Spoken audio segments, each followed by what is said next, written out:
Welcome to Talking Heads on USA Global TV, starring the one and only wonderful Dr. JACALYN. It's a prestigious place where world-class influencers and experts meet, and where you'll find the most trusted advisors and coaches for all things in life and business.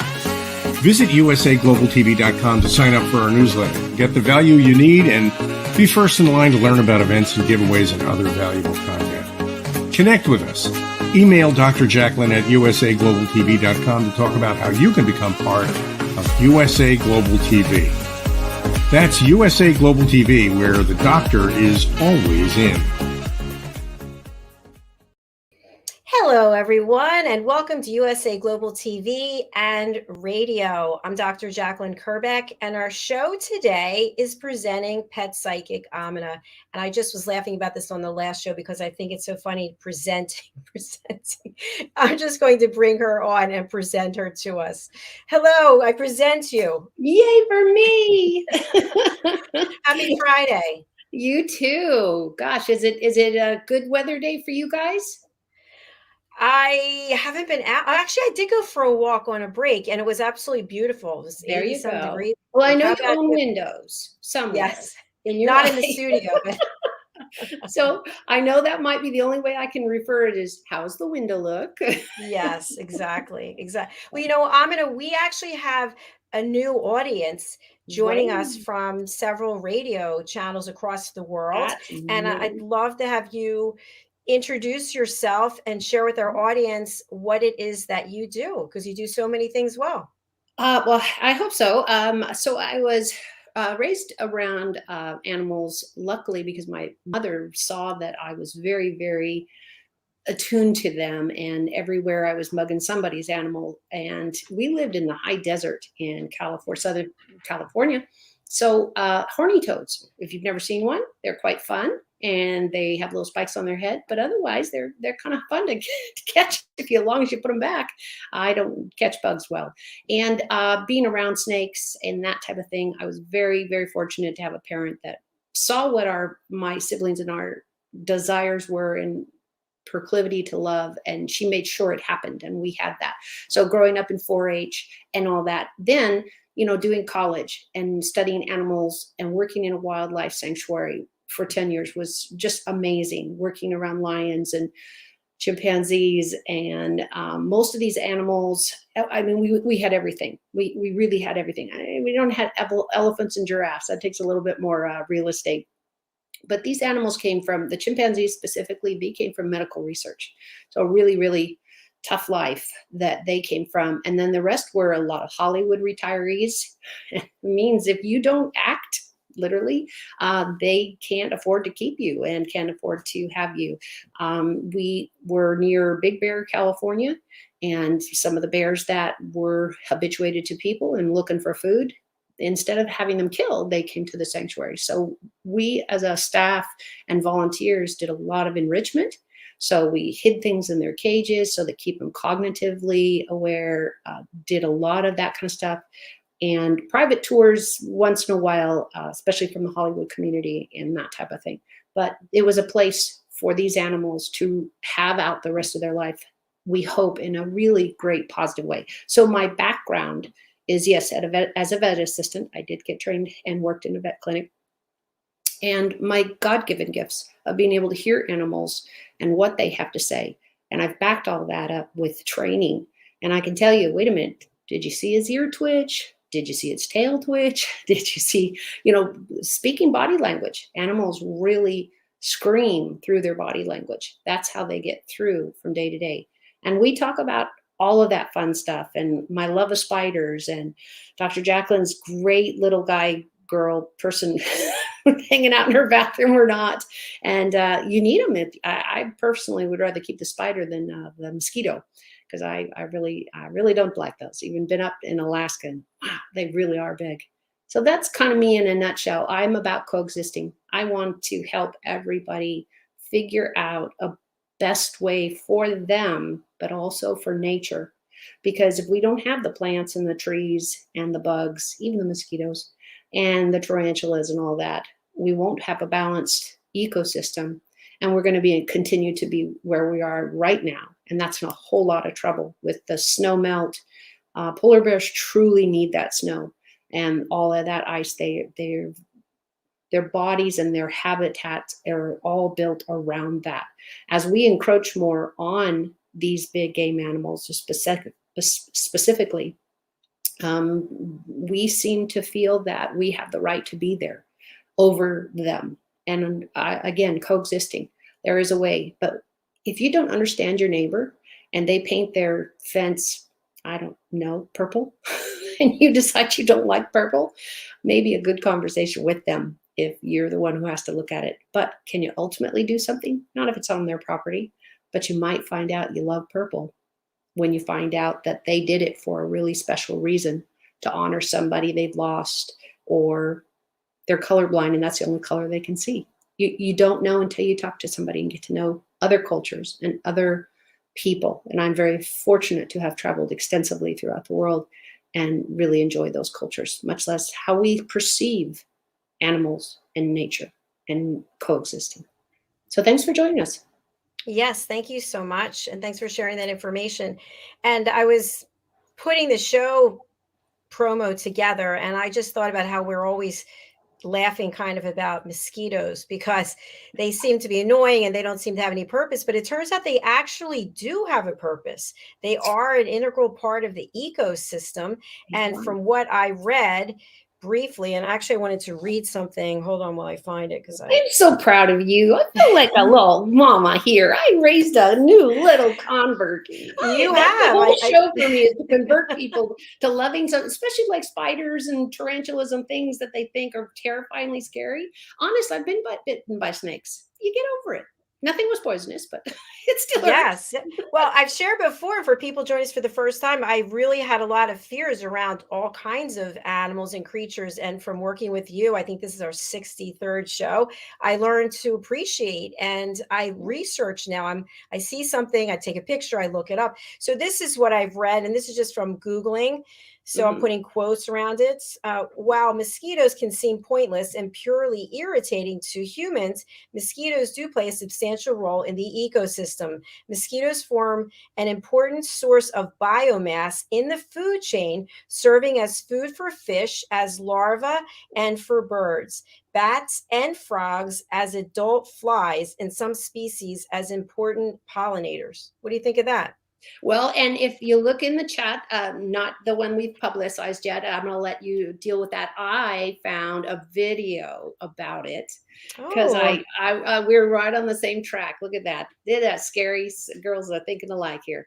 So I really love National Geographic. I have luckily been able to actually meet and listen to her lectures is Jane Goodall and her son.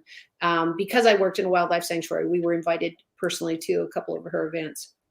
And so I went to Nat Geo, and they have a children's section that you can get the magazine, everything on digital and all that type of stuff. I highly suggest that. And so I pulled up some videos that talk about how the mosquito is important to the ecosystem, because you and I are always talking about, I don't know. I don't know everything. That's boring if I know everything.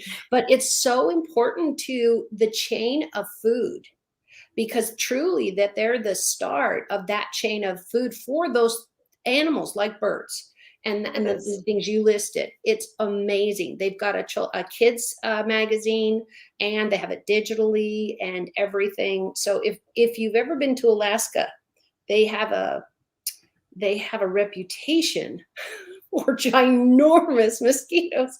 I have no idea. Can you imagine if you're covered in snow for half the year? The mosquitoes are hibernating or whatever you want to call it, and they're dormant and they get that big. Why? Look at those eyes. I know. And if you look at this one, look at the size of this one that's on this person's shoulder. That's pretty. Yep. And I've seen them. And I've actually had one of the rangers in Alaska when we were there.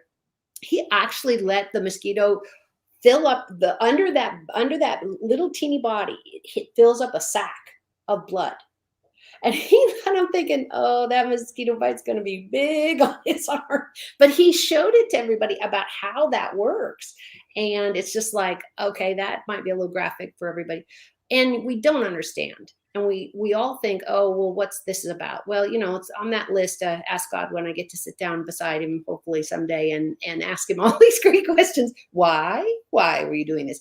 But I thought it would be really fun if we get a chance. We'll put them in the chat. Is these videos? They're geared toward children, but I don't know about you. They are fabulous in the detail and simplicity of the detail of saying, this is why this is why that is. Again, I'm a huge fan of National Geographic. They do amazing work and amazing giving back to communities all over the world. What I love is you'll see the bottom one. I actually titled it Great Fun Video. And I haven't seen it in a couple of days, but I obviously loved it. And it's just a great fun way to look at all these details. So again, look for the links and enjoy it. This is here. Let's take a look at it. There you go. Yeah, I just wanted to point out a couple things before we do. Look at this information. Thanks for sharing it, Amina. So their average lifespan is 2 weeks to 6 months. Yeah. And only the female mosquitoes actually bite. They use their mouth, which looks like an upside down funnel with a narrow end pointing down, to pierce their victim and sip liquid. And look at this, where mosquitoes live everywhere. Except for, Antarctica. Okay, so they have 2 eyes. And they might soon if the snow keeps melting the way it is. I know. Look at this. Their wings beat about 1,000 times per second. Isn't that amazing? And the female lay up to 200 eggs at a time. Wow. Let's take a look at this. And what you hear is you realize they are vital to the birds and the other insects in the world of being in the food chain. The mosquito is. They eat them. So people are always asking, and I went out on the World Wide Web, that wonderful place, and went out and saw some of the questions people are asking. It's like, why? Why do these exist? So I really wanted to address that, to say, why do they exist? Because that is a big question. And, I'm so used to seeing them. It's just like, I didn't think about that. It is a wonderful magazine and article for all these types of topics. And you've seen this video, yes? Yes, I have. You'll love it. But I saw it a couple days ago. Let's take a look at it. Now do you see why it's good to have insect-munching bats around? Did you see the blood in that mosquito? I know. Again, the ones in Alaska were ginormous, and we watched on this guy's arm. And I couldn't have been more than 17 or something like that, and to watch the belly just get bigger and bigger and bigger, and then he hit it to kill it, and it splattered all over it. I'm thinking, well, that was a waste. but what I always fail to remember myself is the chain reaction, that the birds and the other insects and everybody is tied. We are all tied together. So yes, the spiders and the mosquitoes might be terrible or creepy or whatever, but they have a point. They have a reason. Just because we don't know that reason doesn't mean it doesn't exist. Nothing was created just because. That's humans who do that, like our trash and the paper goods and the plastics that never biodegrade, like forever. So you need to really look at the natural world. They have a point. Do we know why? Probably not. A lot of us. How many times have you thought of a mosquito? Probably a lot. You live around them, right? Yeah, for sure. So they would be more common for you to think about than me in the California Bay Area. It's really rare to see this mosquito. We don't have still water. I live in a part of the state that's considered a valley, not bodies of water. I would have to go 45 minutes to get to Santa Cruz. There's a body of water there, but it's salt. So it's not the same, but you would get the rain in the creek waters. That's why standing water becomes a problem. And the municipalities and all the governments don't want standing water, because you create more than just mosquito issues. You create possible of a bacterial disease and that kind of stuff.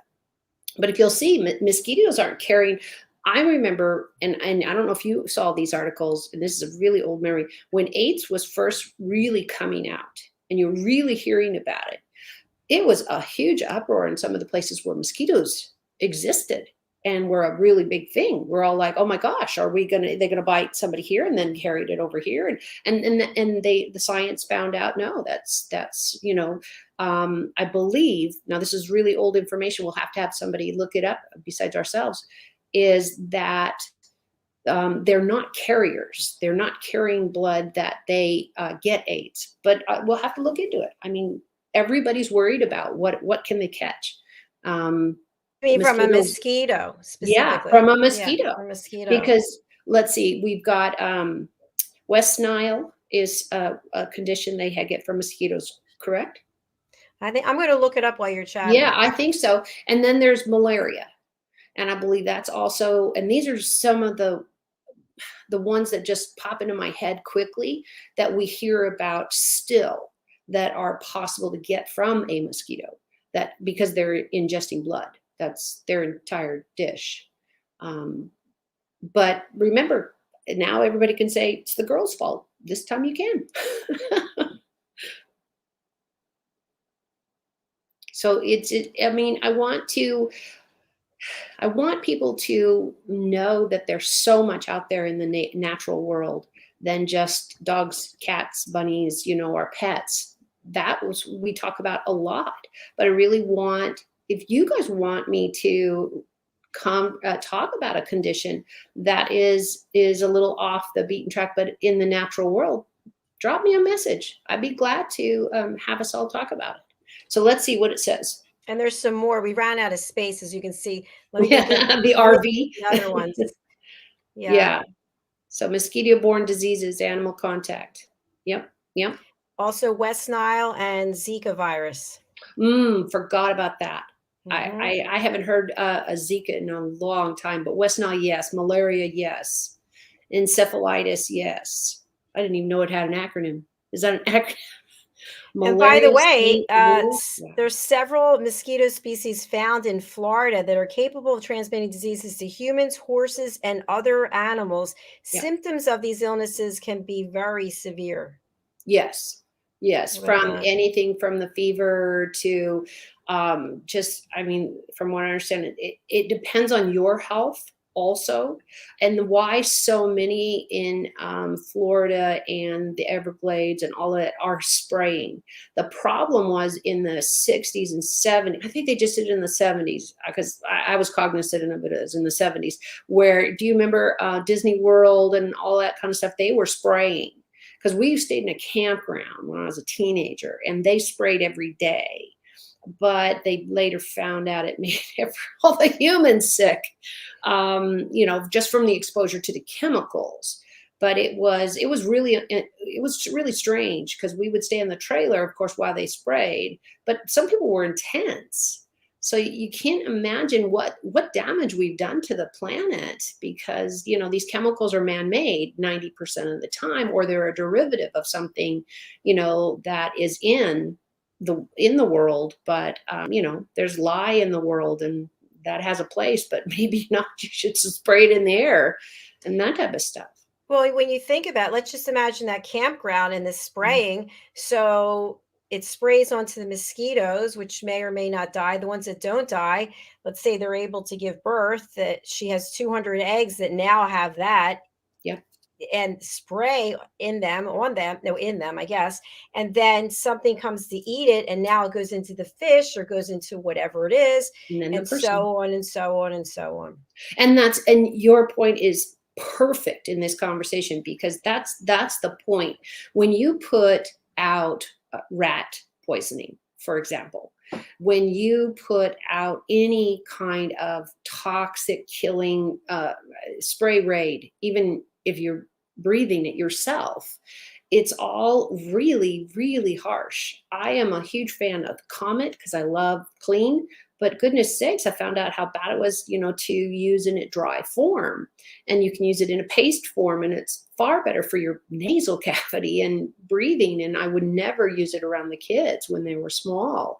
And I don't even know if they use it when they're adults now. But those are the things you have to think about, because having it in the atmosphere does harm to the whole world. And we're living it. We're living this every single day with the way the world is going, and the ice caps are going, and animals are starving. And people wonder why it matters, because we're part of that. We are made of bone, heart, lung, and skin.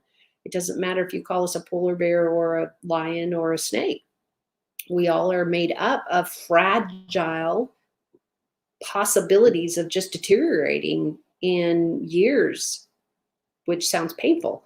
So medical science can continue studying all this and doing the best they can, but it doesn't mean we can't do something different, because lemon juice works great on some hard stains. And then you've got, vinegar that works great on something. And then you've got, I would love if anybody out there in our audience is listening and you're an expert at, outside chemicals, meaning replacements.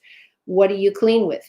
Some people do vinegar. I actually know of somebody who was using salt or sugar. Salt seems to be better, but sugar is possible too. It just melts easier. And they're using that as an abrasive for certain textures and counter surfaces. So what we touched, you might say, oh, well, I rinsed it really, really, really well. I tried to convince myself of that. But then I got to the point where it's like, well, is it worth risking my children's lives because I didn't know? Okay, well, that's why you watch Dr. Jacalyn's channel and learn so many things, and also how we can do this better and coexist at the same time, because we're poisoning our waters. And I'm working on an article now on dams, and I'll bring that information hopefully here, because people don't understand how many dams are now being removed and have been for the last 10 or 15 years because of the catastrophic death that they have caused to everything below the dam, everything on the other side of the dam, because nature knows where it needs to be. Even beavers know where things need to be, and beavers really, really help out that flood issue. But we come in and say, oh, well, we want to put a town over here, or we want that water for this. And it doesn't make sense naturally. So the pipes are not working. So many dams are now being torn down, and have been for the last 10 years. They're all great points. I'm going to keep you up there because on one of our shows this week, someone shared that when people have addictions to certain drugs and then they're coming off the drugs, those drugs are then pills. They're put into the toilet and they go into the water system. What do you know about this? Oh, yeah, this is a really big deal. The pharmaceutical companies are finally really stepping up, at least the ones I've been around and able to hear. I can only vouch for where I am in California. They are really, really trying to make it simple, because that's the only way people make a change, is to have those drugs brought to the pharmacy and dropped off. Because a pharmacist, they have to, by regulations, national, state, city, everything, they have to dispose of them as toxic waste. And that we've got a lot of toxic waste. So, pick anything, plastic containers, etc. So for the last, I'm going to say really conservatively, less than 10 years, they really have stepped up every year, having a place where you can go to a pharmacy, and any pharmacy, and they have a little box where you can put drop the pills into. So they can be in their container, they can be in a Ziploc bag. You just probably wouldn't want to throw them in there all by themselves. But everybody has finally, the people who manage the water in every state, and they're out testing. They're out going to see the mosquitoes if you have those, or they're seeing what plants and fauna are surviving? What wild animals come to drink there?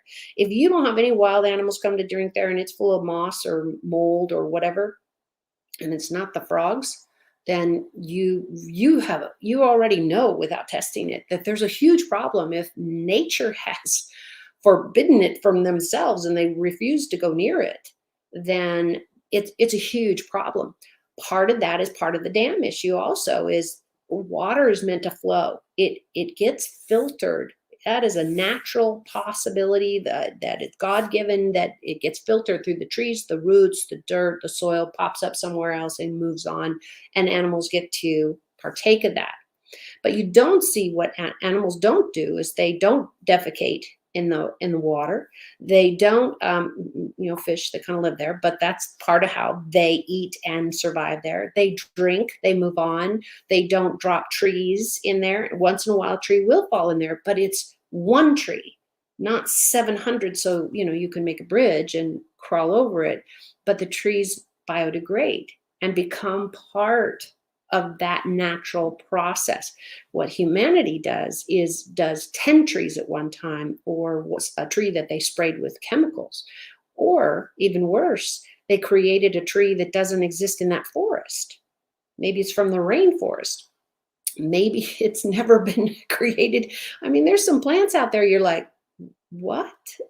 Who made that? And I've seen those.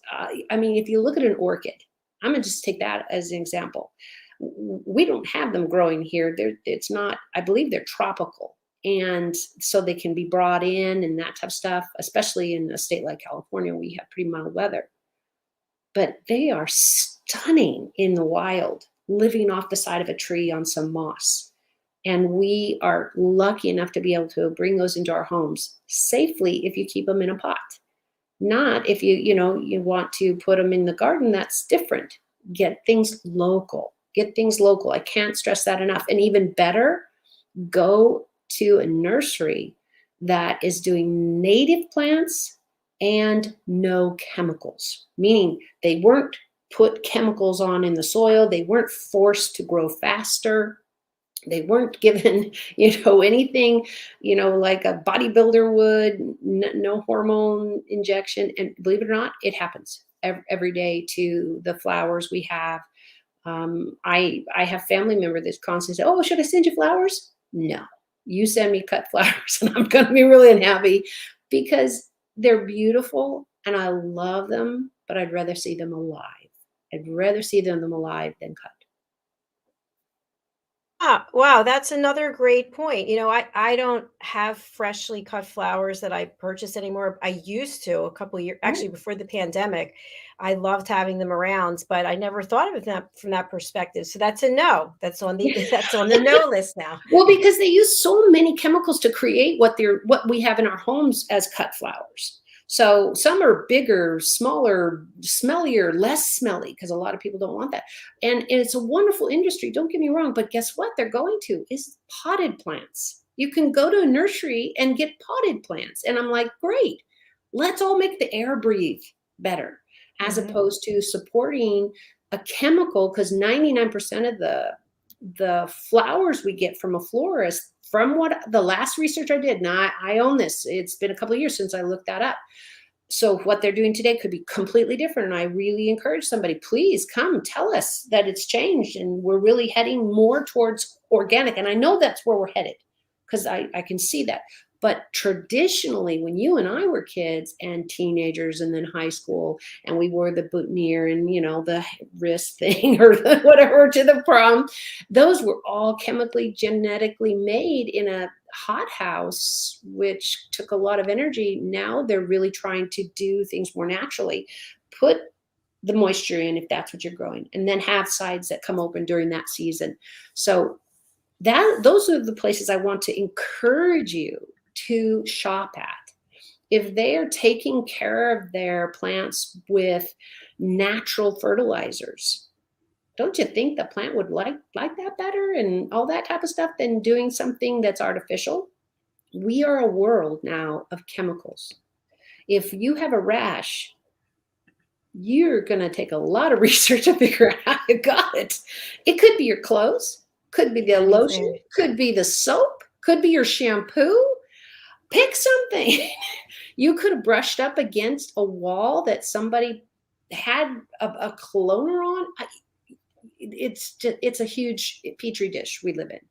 And that's a shame true. because we know better now and we're making strides. All I want to do is say, everybody, give it a try.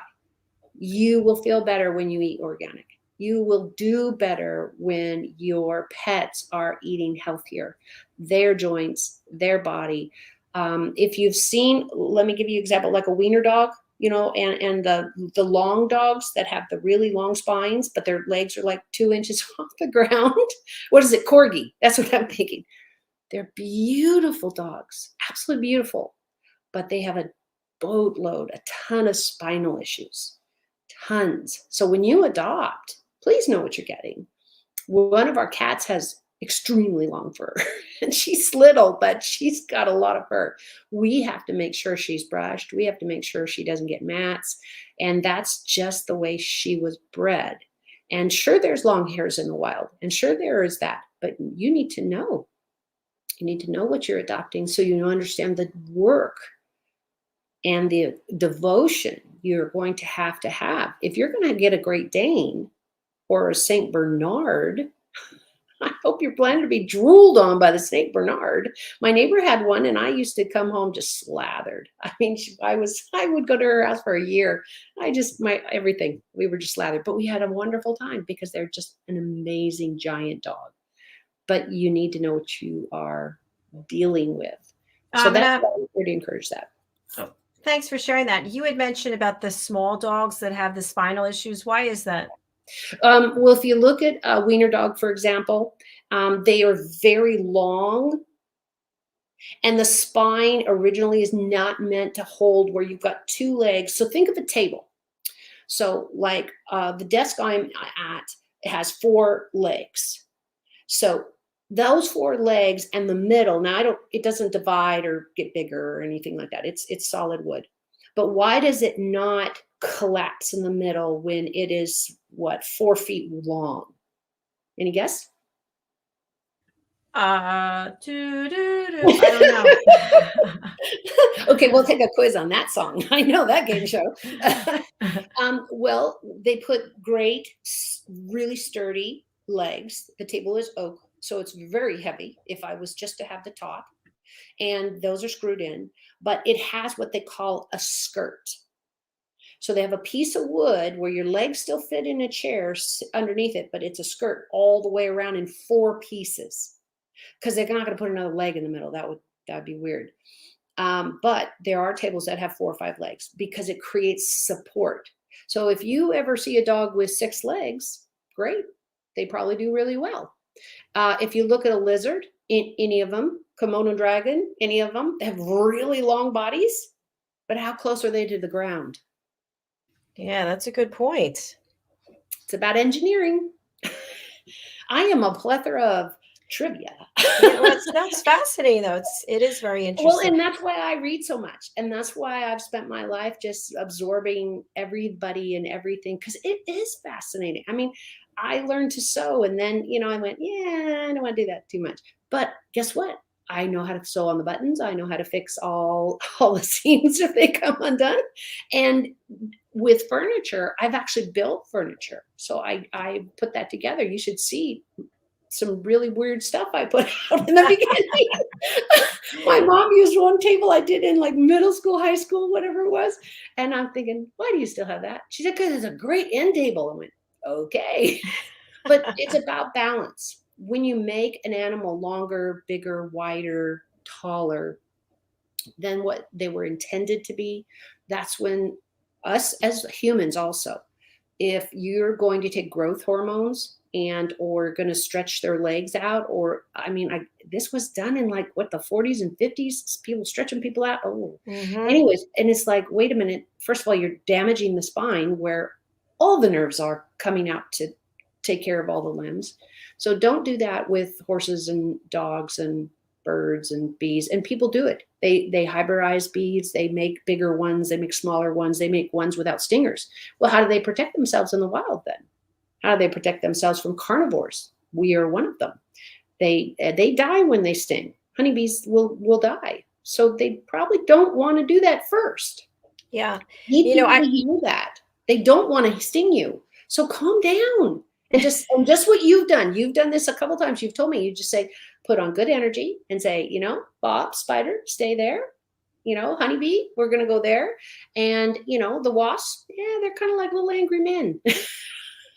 very true. Angry I have two comments. I just want to show one thing. I've got to hopefully not rip my headphones out. So when you were talking about the animals and how they're longer and Right. they have the short legs, before the pandemic, believe it or not, this was a shoe that I would wear. But look at the length of this, but then look at this. See, the platform is what enables you to be able to walk in a shoe like this.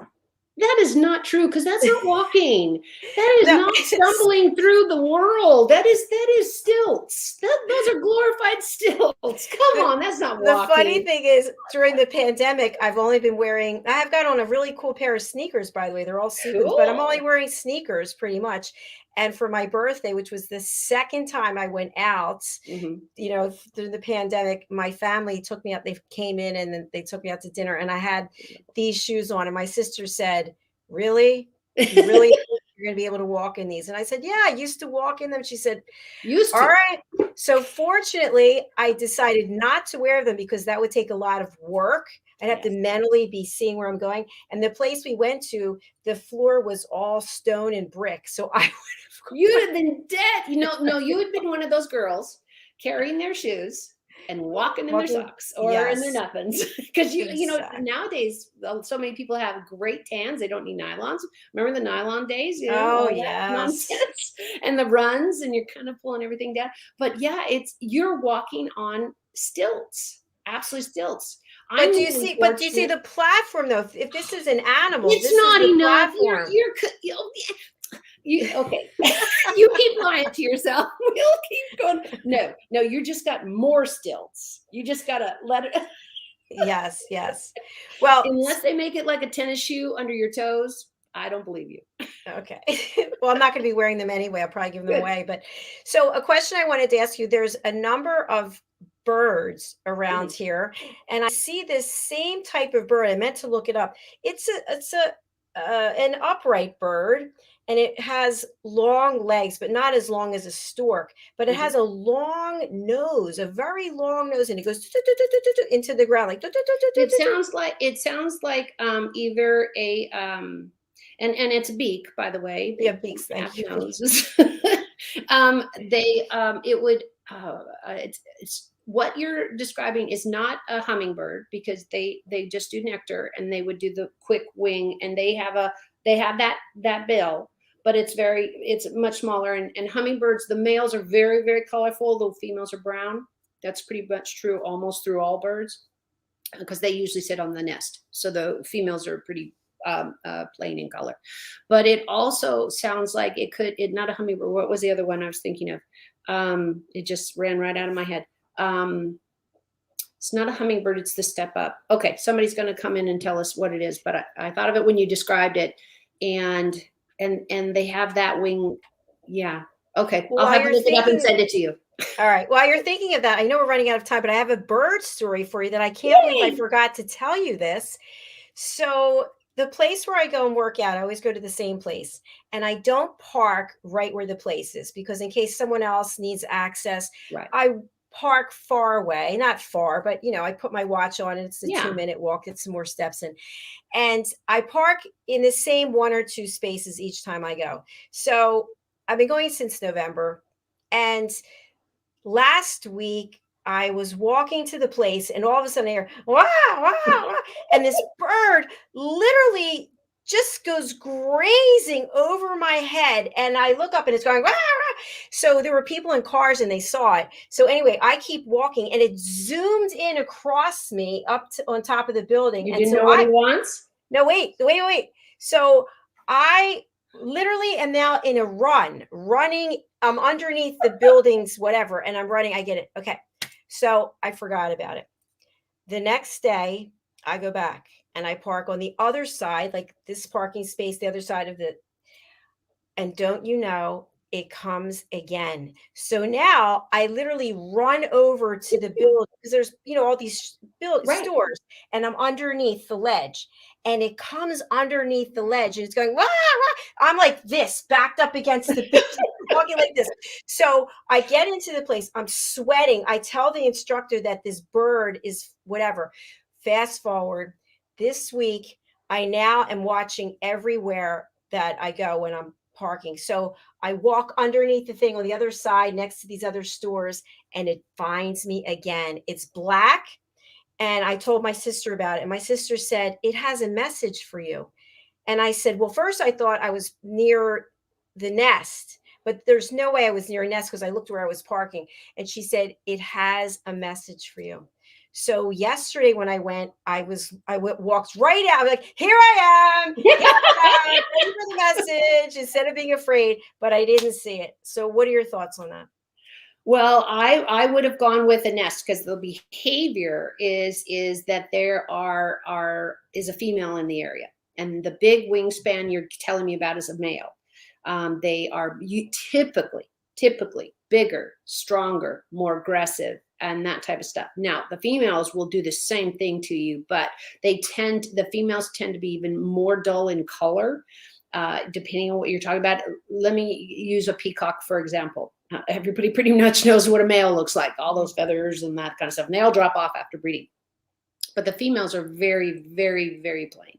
They're just brown because they're sitting on the eggs, and they're going to be much more docile in the short term as far as that goes, where the males are really that's why you can't have peacocks in a lot of part of the world, because people hate them. I don't see a message specifically, but what it looks like, if I'm going to go with what your sister said, right? It was your sister who said it, is that it means watch out.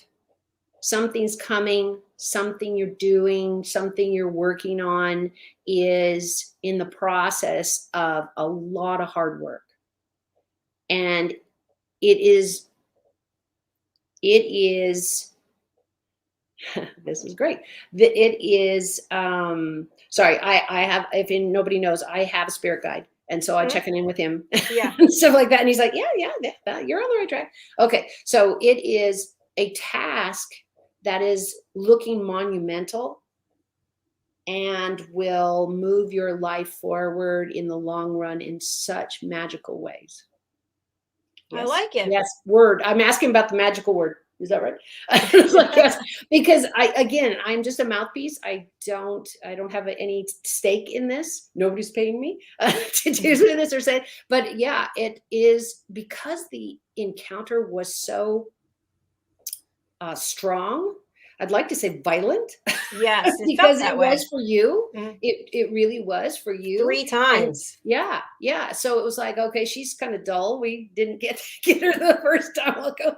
And some people are, and we're not expecting those things, because you and I are, we're walking into a store, we're thinking about what we're going to get, what, you're thinking about what exercise you're going to do and what you need to do next. And hey, did I get that blah, blah done for work and not for the channel?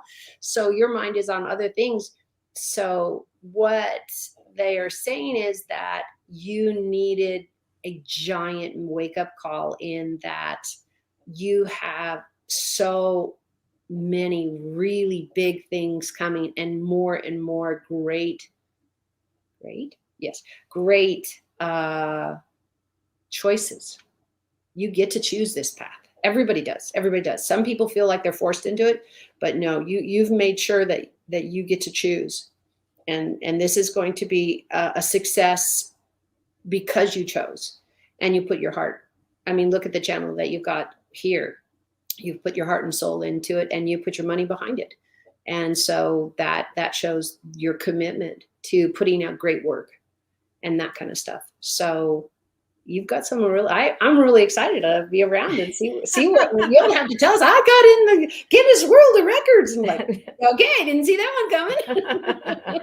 Well, thank you for that reading. I appreciate it. So it's, And the other takeaway that I had from the encounter was, instead of leading with fear, instead of like running and hiding, now I'm actually looking up and going, okay, I'm here. I'm not Yeah. afraid of you. I am wearing Right. a hat, by the way. I wore a hat just because I don't want my head pecked.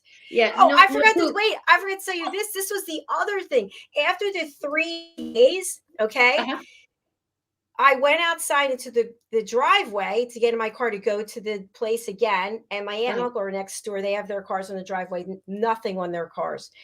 Half my windshield is covered in bird dew. The right hand side of, if you're in the car, the right Right. hand side, the passenger side was covered in bird dew. And I was like, what? Now you're following me here? And like, what do you want me to know? So Well, what they want you to know is pay attention. You've got big changes and big decisions to make with those changes, because nothing is you have to. Nothing in life is you have to. You can go to the chemotherapy or not. Will you die? Well, the doctors will think so, but will you? People have lived. I'm just giving you a really stark example mhm. of what people assume is true and not true. It is true, but what if it's not your truth? So what it says to me, especially if they targeted your car, that you're a little slow in getting the message, honey. They had to make a really big showing. They poop it on your It was car big. and I'm chasing it you in was and out of the big. building. Yeah. So I guess the takeaway from the show today is that mosquitoes have a definite purpose. Thank Yes, you for sharing the links. And that also there are signs maybe that we get from places we wouldn't expect. And we should exactly. keep our eyes open and be in receipt. Be And open for change and or wonderful things happening. If you're only open for the dread, like right now, the world is just on fire, literally and figuratively everywhere. I put out my first, I say a lot of strong things for crazy animal people that do stupid, crazy things or kill something, or, because it hurts my soul. It hurts. I'm an empath, and so I can feel that death.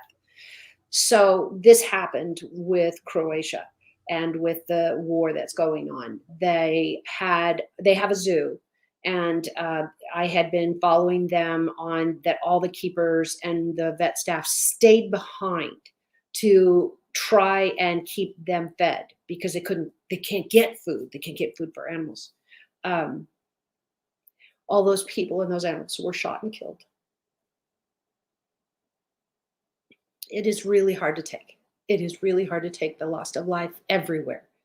And for the first time, I wrote a pretty angry Facebook post and LinkedIn post and that kind of stuff, because um, there was nothing part of war in that arena that was not necessary. And we're all going to go through those challenges. So listen to your love. That bird never got to touch you at all. No claws, which is great, because if you get clawed, then you're really got to pay attention to what's the message. Pooping on your yeah. cars. Pooping on your cars is as far as you should let it go. And that's supposed to be good luck, I think, too. But I hear it is. I'm a fan of. Let's not go that far. But now, what I want to suggest everybody is, when you see that mosquito and you say, okay, the deal is you stay over there, because I really like to keep all my blood. And for you, you can tell the crows or the birds or the whatever it is and say, okay, I got it. And you can make sense. You guys can talk all the way in, and everybody just think you're a loony mess. Get it, man? You need a gym to get past it. But there's no reason to see it in the positive. See it in the positive and move in that place. So for me, how I do it is I keep educating people and keep telling them that animal lives matter, people's lives matter, and I'm hoping I can make you a little more educated. And I thought, what better way to start is talk about a mosquito. yeah, I liked it. It was a good show today. Really good. Thank you.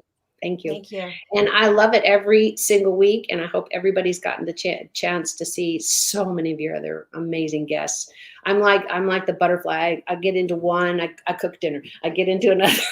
I get to clean the dishes and that kind of stuff. It's so easy to get on to USA Global TV. So I really suggest everybody do that.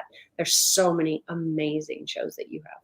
Thank you, Amina. I think this week we were slated for 28 live shows. I think 2 guests had to cancel, but every week at the end, like after our show is over, I just sit and reflect. I cannot believe all that I have learned. I mean, as a person, all that I have learned from doing these shows, the level of professionalism from our teams and the guests who come here and share, it's all in providing hope, inspiration, education, and of course a few laughs here and there, some entertainment. So I'm going to spotlight you. Can you please share with our audience the best way for people to get in touch with you and anything you have coming up that you want people to know about? Well, right now, I don't have any private programs or anything like that going on. I am really concentrating on being here every week on the US Global TV channel. If you have a specialty, I am always looking for new co-hosts and special things that you do. Please reach out to me. Come to my website. Everything you want to know about me pretty much is there. bridgingworlds.us. Again, everything, all my contact. I get a lot of spam calls on the phone, so I rather have emails from clients and people who have questions. And that's a great way to make sure that I'm answering people that are genuinely looking for help or moving forward. So again, I am a pet psychic, I am an empath, and I am an animal trainer, but more a lover and of people and making sure you understand the difference. Bridging, BRIDGING, worlds, WORLDS.US. Love to hear from you. Thank you so much, Amina. I left a message for you in private chat about a new guest that I think would be wonderful. Great for the show. So please send her my email and have her reach out, and anybody else who thinks they have something unique and wonderful that the world really needs to know about, email me, and I would be glad to chat with you and see if it's a good fit. I will, absolutely. Just check the private chat if you would. All right, I'm going to have a blessed weekend, and thank you for being here. You too. Take care. Bye. Well, another week has come to an end. As I mentioned, I feel so privileged and honored and blessed to be in this role of hosting and managing and leading this platform. We have 3 teams of people. We have co-hosts, we have talking heads, and we have our elevated listeners. Soon we're adding a 4th group of team members, and they are panelists. So we've got some new panel shows coming out starting in May. So I'm really excited about that. Today, I will be closing out our reunion show registration. I'm going to show this graphic. So if you're interested in joining us, wait no more, my friends. Please go over to our website, usaglobaltv.com, book your session. If you would like to promote your show, your book, your event, your poem, your business, your brand, whatever it is that you have 15 minutes to present to our audience. I should say our audiences on the radio and on television, and we'll be live streaming for 6 hours. You will have 1 hour in which you will be there for your 15 minutes, and you get to meet the other people who are also there. So that will be closed out as of tonight. So please do go over there. And that's all that I have for right now. So thank you for being here. Oh, I do have one more message. I'm sorry, one more. My new book is coming out. Actually, AMINAH is going to be writing a testimonial. The book is called Adversity to Awesome. And this is a compilation of 12 stories from 12 different people. Each of us has our own chapter. My chapter is in there, as well as 11 people from around the world. And we are doing the first ever on this platform live book launch. So we are having a show on May the 4th at 3 p.m. Eastern time, where we will be launching the book on Amazon, and we will ask you for your help in buying a paperback copy or an ebook, which will have at a ridiculously low price, to help us get to be #1 best-selling book on Amazon for that moment in time. That's all I have. Again, thank you. We are live streaming starting Monday through Friday. If you want to join us, go over to our website, usaglobaltv.com. You can book in for any of the shows except the ones that have by invitation only. They are reserved to our co-hosts to go ahead and book them. All right. Thank you again. God bless you all. Take care. Bye.